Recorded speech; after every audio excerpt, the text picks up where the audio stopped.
Theatre প্ৰেমী ৰাইজৰ বাবে এটি ভাল খবৰ। ৰজাপথাৰ মাহগুৰিৰ শংকৰদেৱ জাতীয় বিদ্যালয়ৰ সহযোগত আজিৰে পৰা আৰম্ভ হৈছে ৰাজধানী থিয়েটাৰ। ৰজাপথাৰ ইংলেণ্ড গাঁৱৰ ফিল্ডত চলিছে এখন অসমীয়া ছবি ৰাজধানী থিয়েটাৰ। তিনিদিনীয়া কাৰ্যসূচীৰে আৰম্ভ কৰা হৈছে এই বিশেষ থিয়েটাৰ। যোৱাকালি দেওবাৰে প্ৰথমটো দিনতেই হেজাৰ হেজাৰ থিয়েটাৰ প্ৰেমী ৰাইজে ভিৰ কৰা পৰিলক্ষিত হৈছে। অহা মঙলবাৰে সফল সামৰণি পৰিব এইখন অসমীয়া ছবি ৰাজধানী থিয়েটাৰ। আমাৰ হাতত কিছু মন্তব্য আছে, আমি শুনাই ল'ব বিচাৰিছোঁ। আজি ৰজাপথাৰ মাহগুৰিত ৰাজধানী থিয়েটাৰত প্ৰথম দিনাই হাজাৰ হাজাৰ লোকে ভিৰ কৰিছে, কি ক'ব? খুব ভাল লাগিছে আৰু আমি আপাৰ আছামত এতিয়া আহিছোঁহে, আমি ল'ৱাৰ আছামত ইতিমধ্যে কৰিলোঁ। এই নামনি অসমতো আমি সমগ্ৰ ৰাইজৰ আশীৰ্বাদ পাইছোঁ, সহায় সহযোগ লাভ কৰিছোঁ। এতিয়া আমাৰ এইখন 4-5 নম্বৰ পেণ্ডেল আমাৰ উজনি অসমত, গতিকে এতিয়া কাৰ্বি আংলঙত আহিছোঁ, ইয়াৰ পিছত আমি তেজপুৰ যাম।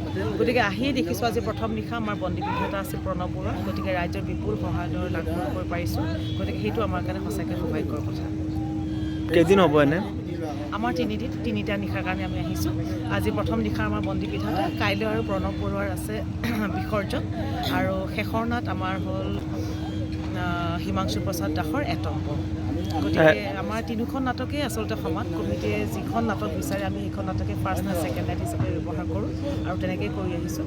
গতিকে আমাৰ তিনিখন নাটকে আমি সমানে গুৰুত্ব দিছোঁ। ৰাইজক কি মেছেজ দিব? ৰাইজক এইটোৱে মেছেজ দিম, আপোনালোকে আচলতে নাটক বুলি ক'লে হ'ল মেছেজ। গতিকে নাটকেই হৈছে মেছেজ কঢ়িয়াই ফুৰোঁ। আমি অসমৰ চুকে কোণে মেছেজ কঢ়িয়াই ফুৰি বাৰ্তা দিবলৈ চেষ্টা কৰি আহিছোঁ।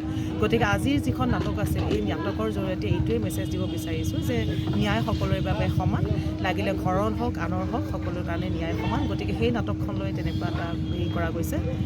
অহাকালি নাটক বিসৰ্জনৰ এটাই মেছেজ আছে যে আমাৰ থলুৱা শিল্পী যিসকল মানে ছ'চাইটিৰ পৰা হওক বা গভমেণ্টৰ ফালৰ পৰা হওক এতিয়ালৈকে বঞ্চিত হৈ আছে কিছুমান আমাৰ থলুৱা শিল্পীসকল, গতিকে সেই থলুৱা শিল্পীসকলক উচ্চ স্থান দিব লাগে, বিসৰ্জনৰ সেইটো আমাৰ মেছেজ।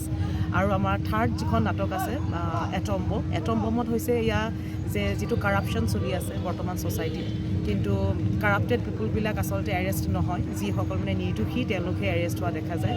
গতিকে তেনেকুৱা নিচিনা এটা ধুনীয়া কাহিনী লৈ পেলাই আমাৰ এটম্বম নাটকখন হিমাংশু প্ৰসাদ দাসে নিৰ্মাণ কৰিছে।